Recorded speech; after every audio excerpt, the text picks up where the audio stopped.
we can bring in our reporter, Charlotte Dubenskij, who joins me in the studio. Charlotte, what more can you tell us about this ongoing situation? Well, as we were hearing there, a number of the passengers, women and children in particular, have been let off the aircraft in the last hour or so. That was after negotiations between the authorities and between the hijacker. We understand from the authorities that there is one hijacker and that person, a man, had gone to crew on the plane earlier today and had said he had a belt with explosives and he would let those explosives off unless they diverted the plane, which they then, of course, diverted to Larnaca.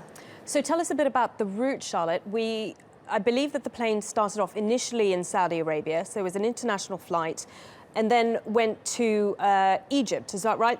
And so the current route was domestic. Talk us through the route. Well, the current route's domestic. It's an internal flight, Alexandria to Cairo. This is a 45-minute flight that leaves most days. It's the sort of flight that you'll see a lot of tourists on who are trying to get from one location to another in Egypt, as well as more wealthy Egyptians. One of my colleagues said that the majority of Egyptians will probably take the train rather than use this plane. So a 45-minute flight, so a very small aircraft. This is an A320 aircraft, which is a narrow-body aircraft, twin engine. It can carry up to 180 passengers, but as we know today, there were reports of between 55, is what we were told earlier.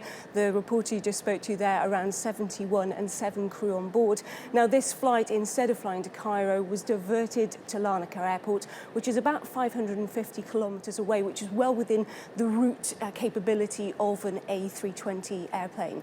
And I believe authorities have now identified the man who is thought to be the hijacker. What can you tell us about him?